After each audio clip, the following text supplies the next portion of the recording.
Welcome to viral rooted studio, जहां मजा भी है और मस्ती भी। वीडियोस पसंद आए तो सब्सक्राइब करो, बेल आइकन दबाना मत भूलना और लाइक करना मत भूलना। उठ जा नालायक, सुबह के 8 बजने को है। तुझे एग्जाम नहीं देना क्या? थोड़ी देर और सोने दीजिए ना पापा। तू उठता या फिर मैं तेरे ऊपर पानी फेंकूं? रोज गधों की तरह सोता रहता है, पेपर की कोई टेंशन ही नहीं है। और एक हमारा समय था जब हम पेपर में फेल होने के डर से रात भर पढ़ा करते थे, सो ही नहीं पाते थे। तो क्या आप उसका बदला मुझसे लेंगे? मैं 15 मिनट बाद उठ जाऊंगा, आप प्लीज जाइए, मुझे डिस्टर्ब मत कीजिए। इतना कहकर रौनक रजाई ढककर फिर से सो जाता है। तू ऐसा नहीं मानेगा, रुक मैं अभी पानी लेकर आता हूँ।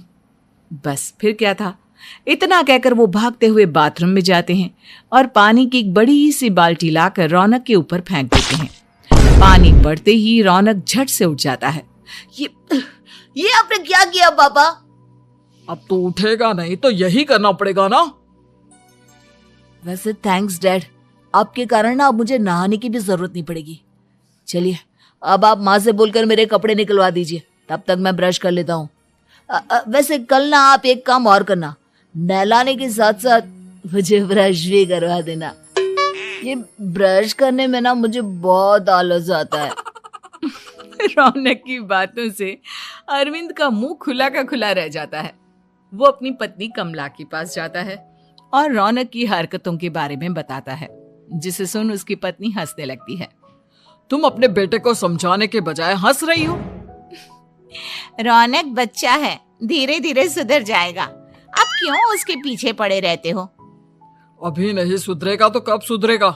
10वीं क्लास में है रौनक, वो अब कोई बच्चा नहीं रहा। अरविंद की इतना बोलते ही वहां रौनक भी आ जाता है। क्या डैड, मैंने आपको एक काम दिया था, वो भी नहीं हुआ आपसे। अरे क्या हुआ बेटा?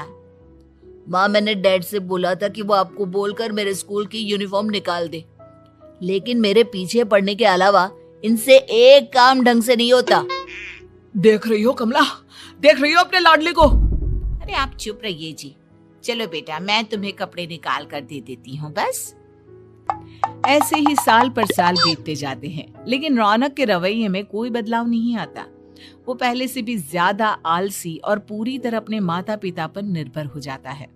2 साल बाद पता नहीं कहाँ गायब रहता है पूरे दिन, अब तक तो आ जाना चाहिए था। अरे आप इतनी फिक्र क्यों कर रहे हो उसकी? दोस्तों के साथ खेल रहा होगा, आ जाएगा अभी। ये कोई टाइम है खेलने का? 10 बजने वाले हैं, इतनी रात में कौन खेलता है? कमला कुछ कहती उससे पहले ही रौनक वहां आ जाता है। मम्मी जल्दी से खाना लगा दो, बहुत भूख लग रही है। तुम्हें तब तक खाना नहीं मिलेगा जब तक तुम बता नहीं देते कि इतनी रात गए कहां से आ रहे हो। ओ प्लीज डैड, अब आप एसी पे प्रद्युमन बनकर मेरे सर पर बंदूक लेकर मत बैठ जाना। अपनी फालतू की बकवास बंद कर और बता कहां से आ रहा है। माँ अब समझाइए ना डैड को।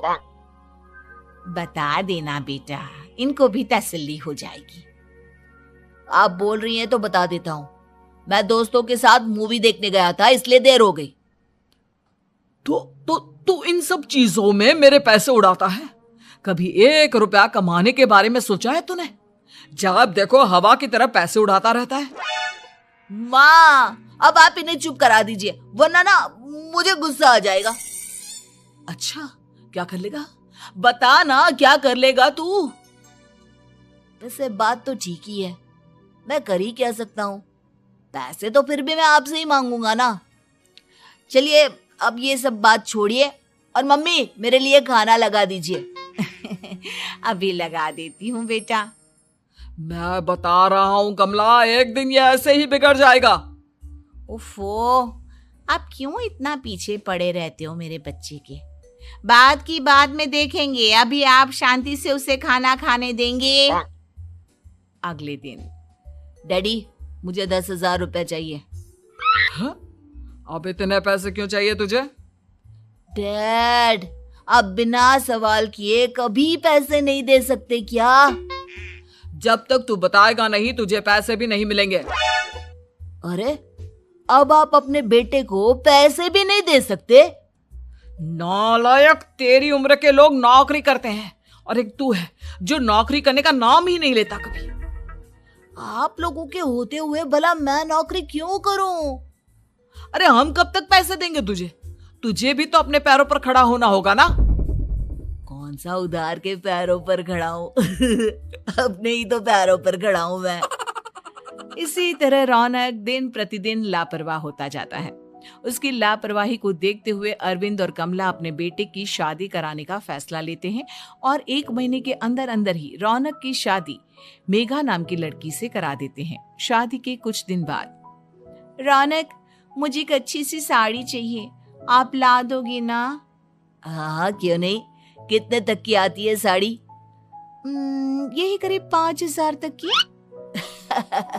तुम चिंता मत करो, मैं आज ही डैडी से पैसे मांगकर तुम्हारे लिए साड़ी ले आऊंगा। आप कब तक ऐसे ही अपने पापा से पैसे मांगते रहेंगे? कोई अच्छी सी नौकरी क्यों नहीं कर लेते आप? अरे डैड के होते हुए मुझे नौकरी करने की जरूरत ही क्या है? पर आप ऐसे कब तक उनसे पैसे मांगते रहेंगे? कुछ आपको अपने दम पर भी तो करना होगा ना। अब तुम भी बाकी लोगों की तरह मुझे ज्ञान देना शुरू मत कर देना। साड़ी चाहिए ना तुम्हें, मिल जाएगी बस।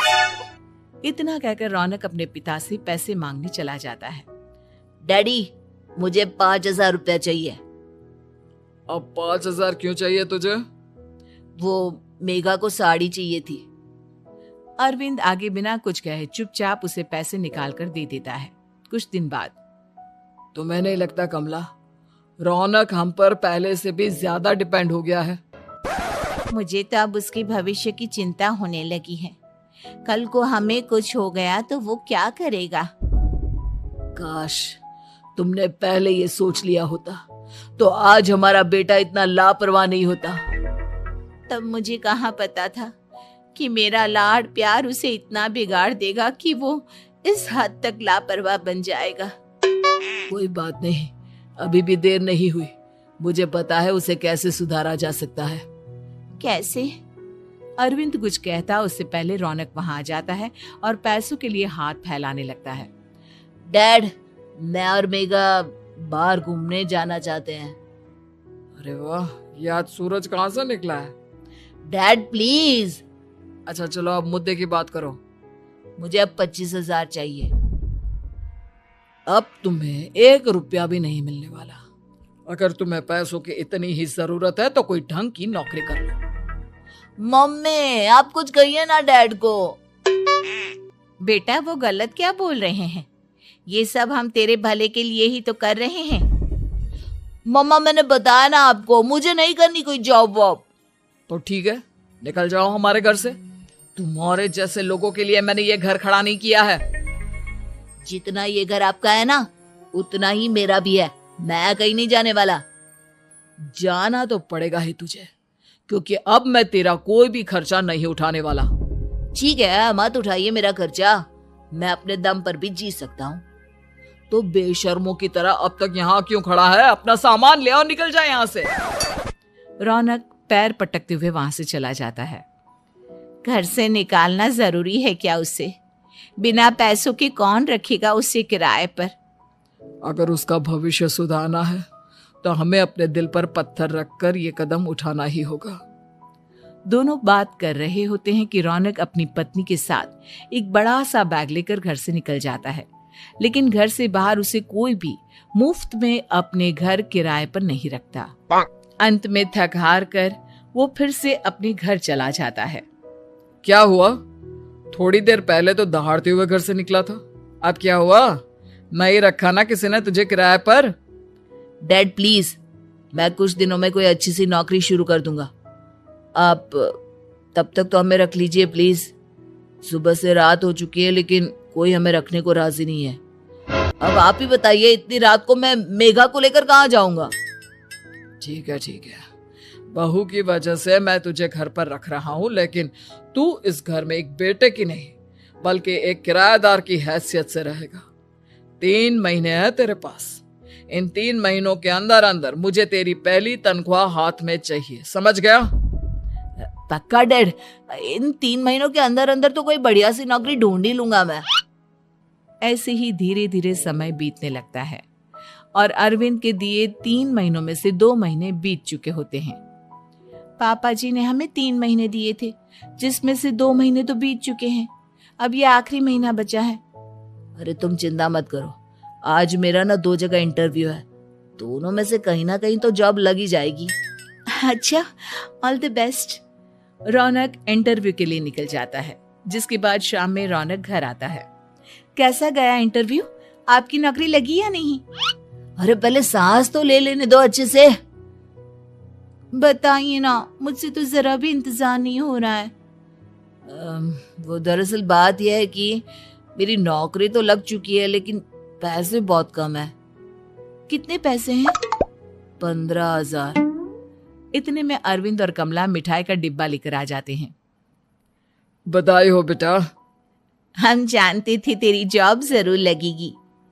लेकिन मेरी सैलरी बहुत कम है मम्मा। कम है तो क्या हुआ, धीरे धीरे बढ़ जाएगी। हाँ बेटा, हम तो बस चाहते थे कि तू अपने पैरों पर खड़ा हो जाए। मतलब अब आप मुझे घर से नहीं निकालेंगे? नहीं, ये सब हमने तुझे जिम्मेदार इंसान बनाने के लिए किया था। Thank you mummy papa. अगर आप दोनों ऐसा नहीं करते तो मुझे कभी अपनी जिम्मेदारियों का एहसास तक नहीं होता। आज आपने मुझे सिखा दिया कि इंसान का अपने पैरों पर खड़ा होना भी जरूरी होता है। इतना कहकर रौनक झट से अपने माता पिता के गले लग जाता है और अपनी कमाई की पहली तनख्वाह वो अपने माता पिता के हाथ में सौंपता है। इस तरह रौनक एक गैर जिम्मेदार व्यक्ति से एक जिम्मेदार व्यक्ति बन जाता है। ऐसी ही रोचक और मजेदार कहानियों के लिए अभी सब्सक्राइब करें वायरल रूटेड स्टूडियो VRS को और बेल आइकन जरूर दबाएं ताकि आप कभी भी कोई भी एक्साइटिंग स्टोरी मिस ना करें।